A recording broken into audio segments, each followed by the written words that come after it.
Bir statistik məlumat yazılardı, köçkün, məcburi köçkün İqbalarada.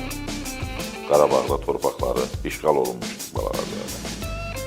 Övladlarım acısından baxsa valideyn, biri üçün qardaş, biri üçün qohum, biri üçün dost, bir qrup üçün millət vəkili, bir qrup üçün partiya sədri. Bunların hər biri qrupların məni tanıdığı obraz. Hədəfim, mübarizəm, Azərbaycanda yaşayan bütün vətəndaşların mənə bir obrazda baxması üçün. Arzu edirəm ki, o obrazı yarada bilib vətənimə, dövlətimə elə xeyir verə bilim ki, o obraz bütövlükdə tamamlansın.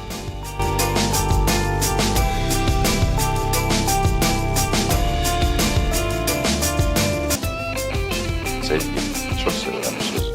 Çünki sevmədən əslində yaşamaq insan üçün çox olduqca ağır. Ayrılıq bəlkə qaçqınçılıqdan gəlir, bəlkə daha çox siyasətlə məşğul olduğumuza görə torpaqlarımızdan ayrılmalıyıq. İkilərimiz bu sözü biraz da insan ayrılığından daha çox qabardıq bizim həyatımızda, amma ayrılığa doğrudan nifrət edir.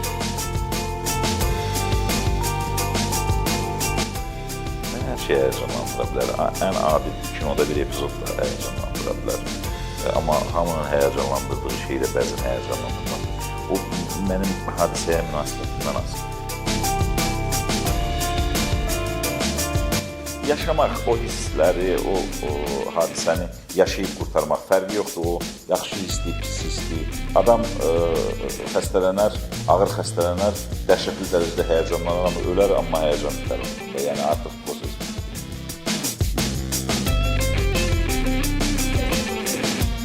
Çıltını çox sevdim.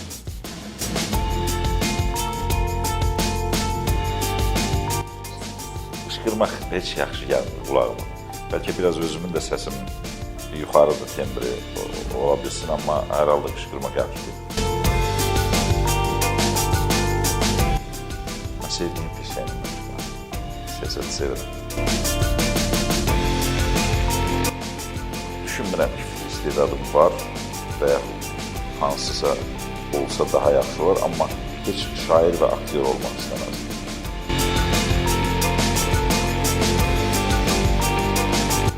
Peşə itibarilə bəlkə həkim olardım, amma mən başlıca adam olmaq istəyirəm.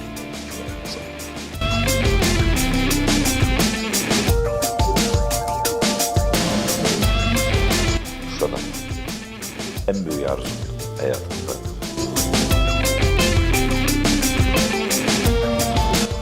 səbirsizəm biraz, bəzən əsəb oluram, səbirsizlik, yüz gəlir mənə, ona görə hər zaman özümə səbir arzulayıram.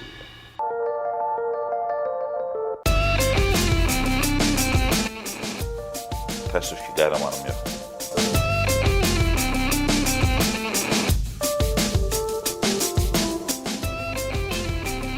Onu sevdim mən.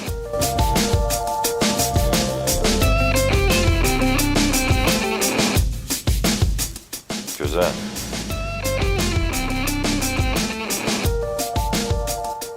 Ədalətli və vicdanlı olmaq. Nə dərəcədə yerinə yetirə bilməsək belə.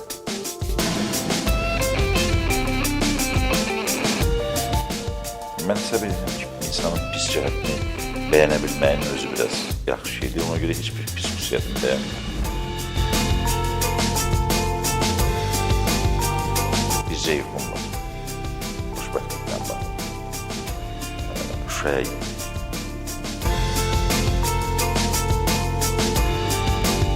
İnsan üzən hər bir şey bədbəxt. İnsan üzülməz.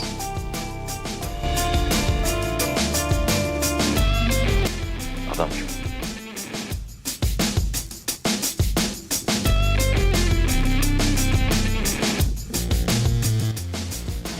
Mən cənnətə gedəcəyimi düşünmürəm. Amma işdir şayətdir, birdən getsəm və birdən mənə mələklər deyir, Allah qarşılasa və deyərəm, şükür ki, mən də bu qapıdan girdim içəri və məni də Allah özü qarşıladığına görə minnətdarım.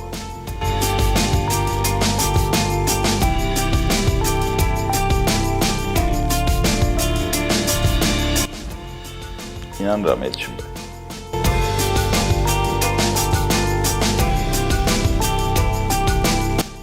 Hörmətli Həsənli bəy, mütləq düzələcək. Azərbaycanda hər şey düzələcək. Pis olan nə varsa, hamısı yaxşıya doğru dəyişəcək. Çünki Azərbaycan insanı bunu arzulayır və bunun üçün çalışır. Bəlkə sıravi Azərbaycan vətəndaşları bugün şəxsi problemlərdən o tərəfə keçmirlər. Amma minlərlə, 10 minlərlə ictimai-siyasi fəal var ki, hər gün bu problemlərin düzəlməsi üçün yollar arayır, çarələr axtarır, proqramlar işləyir, maarifləndirmə işi aparır, hökumətlə polemikaya gedir, bəzən azadlıqlarından keçir, bəzən haqlarından, hüquqlarından keçir. Məhz bizcə şeyə görə arzuladığımız Azərbaycanı qura bilək. Onun üçün də o çox kiçik problemdir Azərbaycan üçün və o problemləri biz mütləq və mütləq adlayacağıq.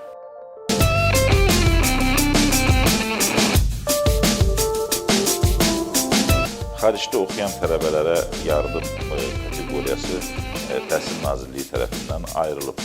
Həm ixtisaslar üzrə kateqoriyalaşdırılıb, həm də maddi dəstək baxımından ayrılıb. Amma ədalətli aparılırmı, aparılmırmı, şəffafmı, şəffaf deyilmi, bundan narahatçılığı varmı, yoxmu, bu barədə mənim də məlumatım azdır. Amma aldığım məlumatlar hər halda məni qane etmir, ən azı şəffaflıq nöqteyi nəzərindən və çox istəyərdim ki, bu şəffaf, azad olsun və insanlar istənilən vaxtı kimlərə yardım edirlər, kim xaricdə təhsil alır və onun nəticəsi olaraq Azərbaycana nələr verir, onu onlayn olaraq izləyə bilsin. İstənilən vaxt bununla bağlı məlumat ala bilsin. Bax, onda biz deyəcəyik ki, problem yoxdur və hər şey yoxdur.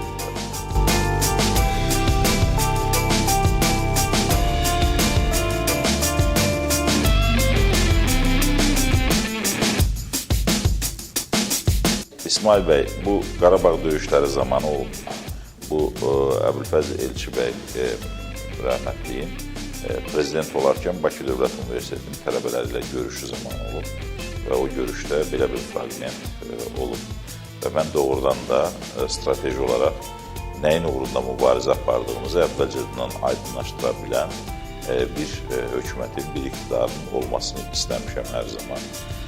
Çoxları üçün maraqlı gəlir hansı Qarabağ deyəndə, ermənisiz Qarabağ bu bir mübarizə metodudur. Ermənili statussuz Qarabağ bu bir mübarizə vasitəsi tələb edir. Ermənili statuslu bu artıq fərqli yanaşma istəyir və yaxud da beynəlxalq nəzarətin həyata keçirildiyi, bu isə başqa taktikaları ortaya qoymağı diktə edir bizə. Ona görə də mübarizə aparan hökumət, problemi olan ərazidə qələbə çalmaq istəyən hökumət əvvəlcə konturlarını aydın bilməlidir və ondan sonra yola çıxmalıdır. Təəssüflər olsun ki, bu konturlar dünən də, bugün də hələ də aydındır.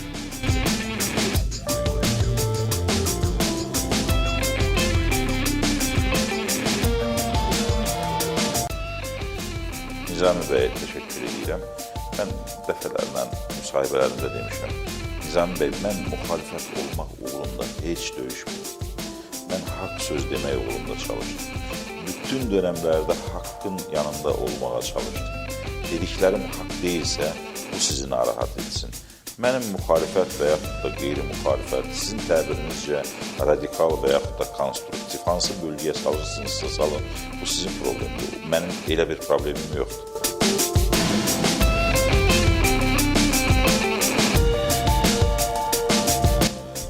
Namaz bəy, 3-5 il maksimum həddir ki, Azərbaycan gerçək, azad, sosial cəhətdən güvənli, demokratik bir cəmiyyətə çevrilsin və biz bunu edə biləcəyik.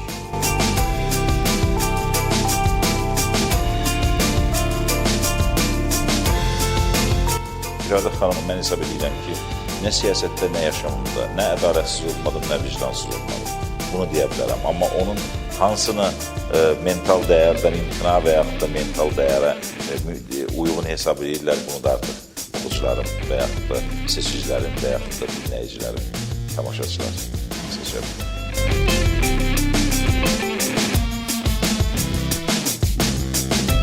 Günel xanım, liderlik paylaşmaqdır. Liderlik əzabın böyüyünü götürməkdir, yükün ağırını götürməkdir. Liderlik paylaşaraq insanların hamısını qorumaq cəhdidir, insanlara sahib çıxmaq cəhdidir. liderlik heç də təkcə kütlənin önündə gəlmək deyil. Əgər irəlidə xoşbəxtlik varsa, sonuncu gəlmək bacarmalısan.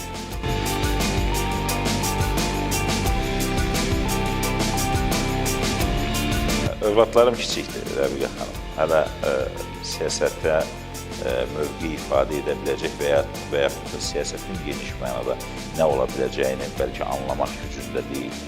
Hələ məktəblidirlər. Amma insan kimi öyrətdiyim çox şeylər var. Və hesab edirəm ki, insan kimi öyrənməkləri yetərlidir. Çünki peşə sonraki seçim.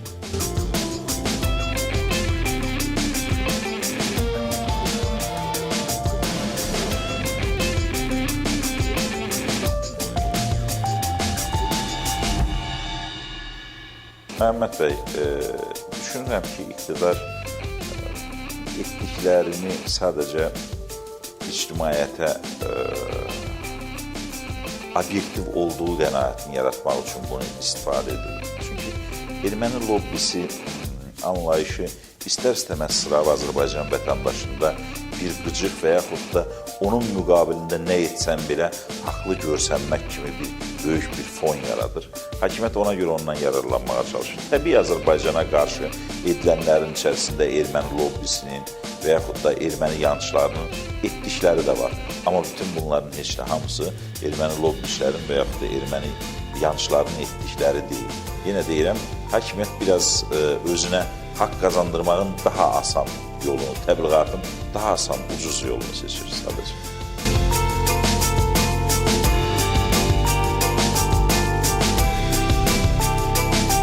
Kərim bəy, xalq iqtidardan onun əleyhinə səs verə biləcək qədər narazı.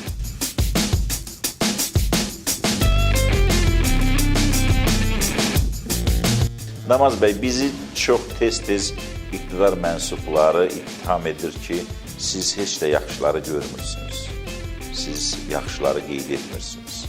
İqtidarın bütün siyasəti elə negativ deyil ki, hörmətli iqtidar nümayəndələrini də istəyirəm xatırladım ki, bizim vəzifəmiz onların yaxşılarını qeyd etmək deyil.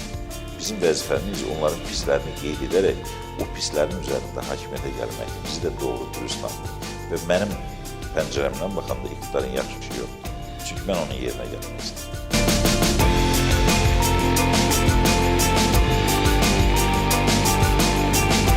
Mən dünyanın Rahid bəy heç bir yerində bir siyasi qüvvə görmədim ki, müxalifət olmaq uğrunda mübarizə aparsın. Təəssüf ki, iqtidarın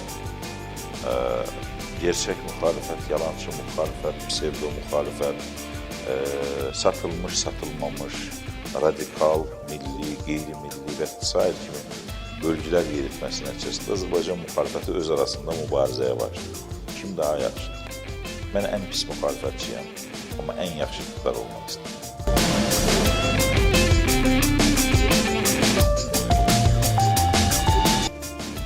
Mən insanlara təkcə azadlıq arzu edirəm. Mən azadlıqlarından imtina edərək azadlıqlarını cəmiyyətlə bölüşən insanlar arzu edirəm Azərbaycan. Çox istərdim ki, heç kim öz hissini peşəsinə qatmasın, peşəsinin halına qatmasın. Xüsusən siyasətçilər.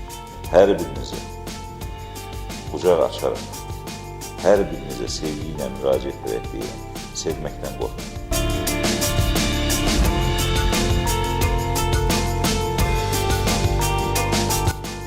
Mən hələ sözümü deyəcəm.